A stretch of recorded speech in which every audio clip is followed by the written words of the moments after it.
मंच पे आसीन जिन दो योद्धाओं को आपने सुना, मैं आज इनको पहली बार रूबरू होकर सुन रहा हूं। वैसे तो वीडियो YouTube पे कई बार इन लोगों के देखे, मैंने इनको सुना है, लेकिन जिस जज्बात के साथ, जिस सच्चाई के साथ इन्होंने अपनी बातें यहाँ पर रखी हैं, मैं इनको हृदय से नमन करना चाहता हूँ, सलाम करना चाहता हूँ और बधाई देना चाहता हूँ कि आप लोग इस कार्यक्रम में आए और इस वैचारिकी को आप आगे बढ़ा रहे हैं। और आज ही जनक प्रसाद जी, ये आपके 12 कार्यक्रम साल में होने हैं तिरंगा शाखा की ओर से, और अगला कार्यक्रम आप गाजियाबाद में कीजिए, वहां का सारा इंतजाम हम लोग करेंगे मिलके, और उसमें भी ये लोग आए और भी कुछ साथियों को ऐसे बुलाया जाए। विचार के बगैर आप कोई बात आगे नहीं पहुंचा सकते। बाबा साहब डॉक्टर भीमराव अंबेडकर जी की पुण्यतिथि की पूर्व संध्या पे ये कार्यक्रम हो रहा है। संविधान और सामाजिक न्याय पे आपने हमारे मित्रों को सुना यहां पर। आज अगर आपके पास सोचने समझने की शक्ति खत्म कर दी जाएगी,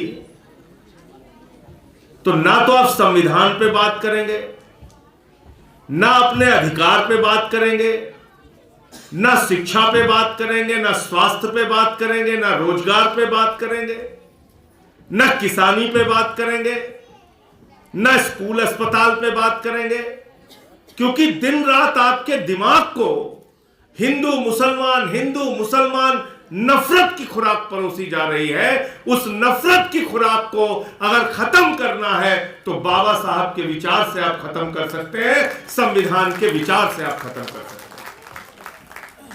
क्योंकि ये बीमारी देश भर में फैलाई जा रही है। जिसको कुछ नहीं मालूम वो भी लड़ने के लिए मैदान में आ गया। हिंदू के नाम पे चलो झगड़ा करो, हिंदुत्व के नाम पे झगड़ा करो। क्या हुआ संभल के अंदर?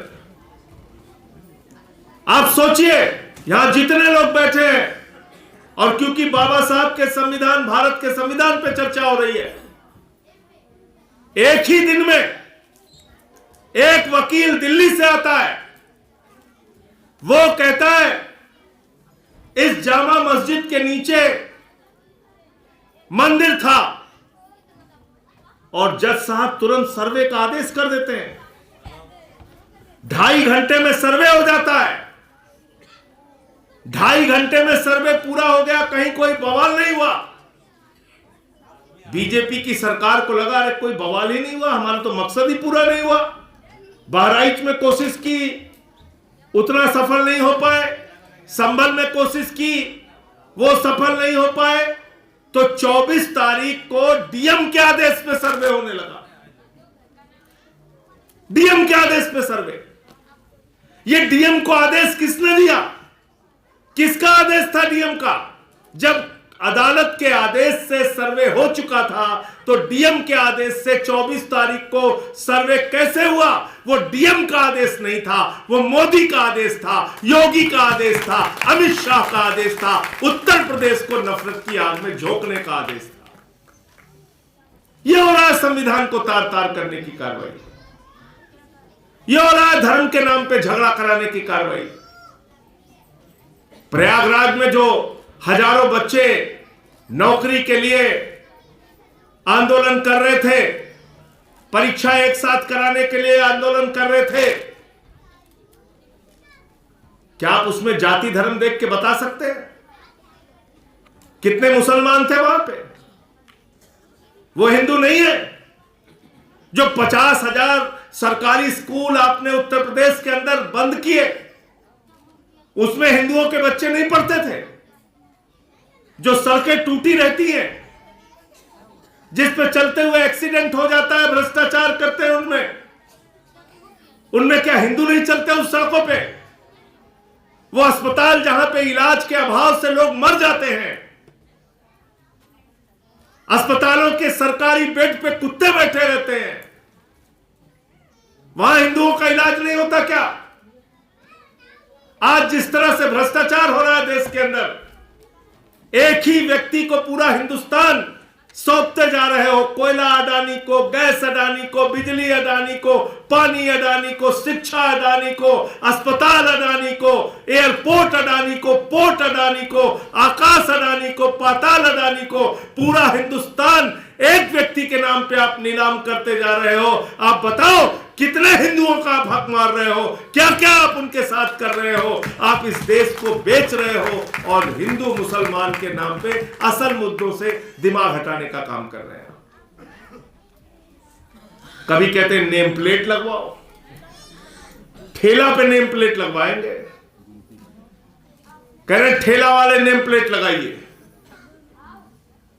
आप बताइए, जिस सामाजिक व्यवस्था की बात अभी हमारे भाई नीरज पटेल और डॉक्टर लक्ष्मण यादव कर रहे थे, अगर कोई जाटो समाज का व्यक्ति, कोई निषाद समाज का व्यक्ति, कोई पिछड़े समाज का व्यक्ति, कोई दलित समाज का व्यक्ति, कोई अनुसूचित जाति जनजाति का व्यक्ति अपने ठेले पे नाम लिख लेगा, तो ये जो बोर्ड लगाने वाले कह रहे हैं ना, सबसे पहले यही लोग उस ठेले को तोड़ने आ जाएंगे कि इनके यहां से कुछ नहीं खरीदना, इनके यहां से कुछ नहीं खाना, इनके हाथ का छुआ तो हम नहीं खा सकते।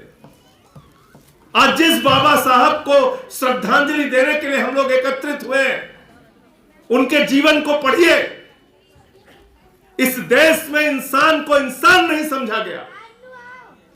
हिंदू मुसलमान की बात करते हैं, इंसान को इंसान नहीं समझा गया। तालाब में पानी पीने के लिए बाबा साहब ने लंबे समय तक आंदोलन चलाया, अनशन किया, और आप बात कर रहे हैं हिंदू मुसलमान। नेम प्लेट लगाओ, इनके चक्करों में बिल्कुल नहीं फंसना है। और जो ये शुरुआत आज तिरंगा शाखा के माध्यम से, भाई जनक प्रसाद जी के माध्यम से आज यहां लखनऊ के सहकारिता भवन में हो रही है, इसकी सीरीज पूरे उत्तर प्रदेश में आप लोग चलाइए, वैचारिक रूप से लोगों को तैयार कीजिए, क्योंकि बगैर विचार के आप कोई भी लड़ाई इनसे नहीं लड़ सकते। ये इतने खतरनाक लोग हैं और झगड़ा कराने के मास्टर हैं। हिंदू का मुसलमान से झगड़ा कराओ, हिंदू का सिख से झगड़ा कराओ, हिंदू का ईसाई से झगड़ा कराओ। जब ये झगड़ा खत्म हो जाए तो हिंदू का हिंदू से झगड़ा कराओ, जाट का गैर जाट से झगड़ा कराओ, मराठा का गैर मराठा से झगड़ा कराओ, किसान का जवान से झगड़ा कराओ, पहलवान का जवान से झगड़ा कराओ। तो ये भारतीय जनता पार्टी नहीं है, ये भारतीय झगड़ा पार्टी है। झगड़ा पार्टी ये आपस में झगड़ा कराने का काम कर रहे हैं, झगड़ा करा रहे हैं। देश का नौजवान सारा काम छोड़ के अब खुदाई करे घूम घूम के, और मस्जिद में मंदिर खोजने जाते हैं। भाजपाई मंदिर में मस्जिद खोद रहे हैं हर जगह। अरे भाई, मंदिर बने हुए हैं, आप जाइए मंदिर में दर्शन कीजिए, पूजा श्रद्धा अपनी व्यक्त कीजिए। आप मस्जिद में मंदिर खोजने जा रहे हैं, इसके पीछे मकसद है झगड़ा कराने का। ये भारतीय झगड़ा पार्टी है। और दूसरी बात बिल्कुल सही कहा लक्ष्मण जी ने, मैं तो कहता हूं अपने प्रधानमंत्री के बारे में, उनके अंदर कोई हुनर हो ना हो, लेकिन गंजे को भी कंघी बेच सकते हैं, इतना झूठ बोलते हैं। अंतरराष्ट्रीय झूठ बोलने की कोई प्रतियोगिता हो तो भारत का प्रधानमंत्री नंबर 1 पे आएगा, 2 नंबर पे नहीं आएगा। दिन रात झूठ बोलना है। जिस संविधान ने आरक्षण का अधिकार दिया, आज आरक्षण की क्या हालत है? विश्वविद्यालयों में आरक्षण को कैसे योजनाबद्ध तरीके से खत्म किया गया, इसका एक आरटीआई के माध्यम से मैं तो बधाई देना चाहता हूं डॉक्टर लक्ष्मण यादव के। उस आरटीआई को सबको पढ़ना चाहिए, और किसी भारतीय जनता पार्टी के नेता के पास उस बात का जवाब नहीं है कैसे ओबीसी का, एससी एसटी का आरक्षण देश के विश्वविद्यालयों में मारा गया, खत्म किया गया, योजनाबद्ध तरीके से किया गया। मैंने एक सवाल पूछा पार्लियामेंट के अंदर हमारे कानून मंत्री जी बता रहे थे कि इतने हाई कोर्ट के जज हैं, उसमें इतने एससी हैं, इतने एसटी हैं, इतने ओबीसी हैं। आप संख्या सुनेंगे तो हैरान हो जाएंगे। 600 में 100 भी, 650 में 100 भी जज हाई कोर्ट के एससी एसटी ओबीसी से नहीं थे। तो आप समझ सकते हैं न्याय कैसे मिलेगा आपको। जुडिशरी की हालत क्या है आज, क्या हो रहा है न्यायालयों के अंदर, तारीख पे तारीख, तारीख पे तारीख। और अगर कोई पॉलिटिकल आदमी है तो उसको तो पकड़ के ऐसा जेल में डालते हैं, उसकी जमानत मिलना मुश्किल हो जाती है। हम लोग भुक्तभोगी हैं इसके। 6 महीने मुझे पकड़ के जेल में डाल दिया, केजरीवाल जी को जेल में डाल दिया, मनीष सिसोदिया को जेल में डाल दिया। क्या गुनाह था मनीष सिसोदिया का, केजरीवाल जी का? वही जो अभी जिक्र कर रहे थे यहां लक्ष्मण जी, के अच्छे स्कूल बना दिया। तो खुद तो बनता नहीं, तुमने कैसे बना दिया, इसलिए चलो तुमको पकड़ के जेल में डालेंगे। इसलिए मैं आज ज्यादा लंबी बात नहीं करूंगा।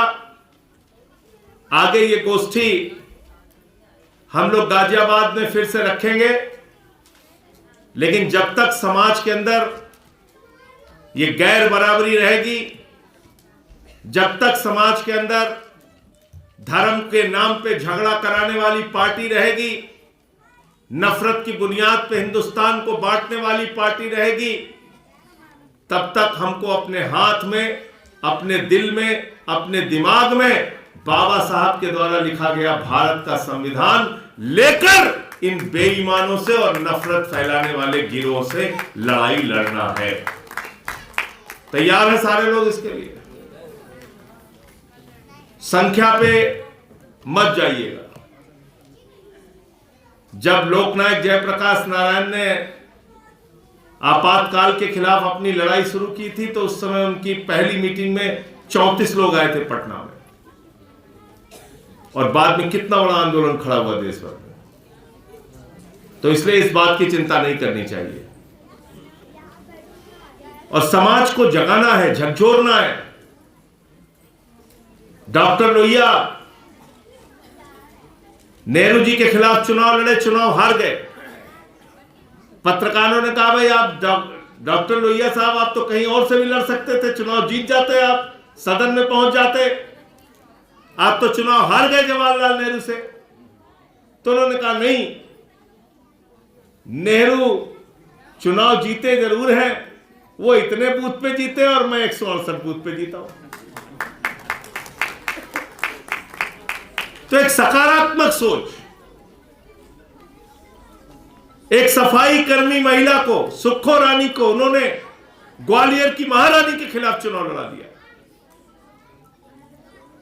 जीत हार का सवाल नहीं, लोकतंत्र में एक संदेश देने का सवाल है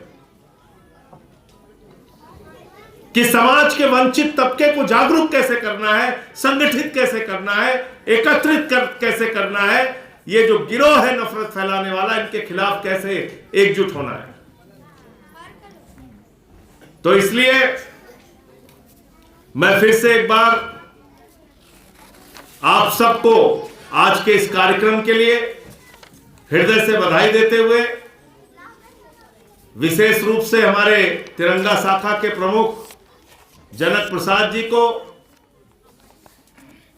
बहुत बहुत बधाई कि इन्होंने यहां पर आज ये शुरुआत की है, और इस वैचारिक लड़ाई को हम लोग आगे भी लेके चलेंगे।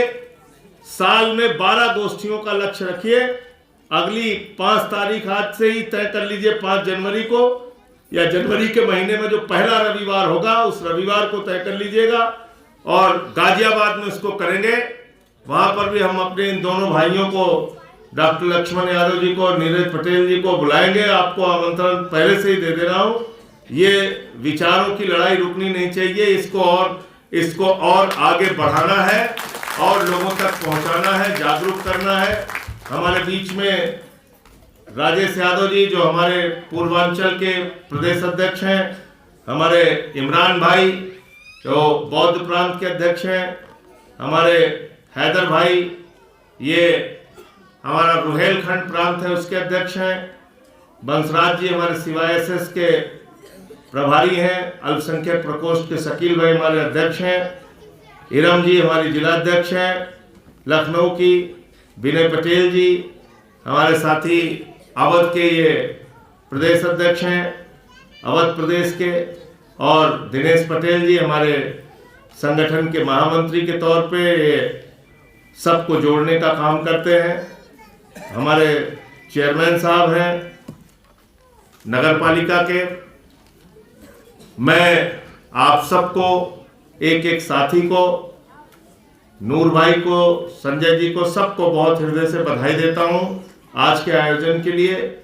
और आगे का कार्यक्रम जब हम लोग करेंगे और अच्छी तैयारी के साथ करेंगे और बड़े पैमाने पे करेंगे, इसको गाजियाबाद में करेंगे।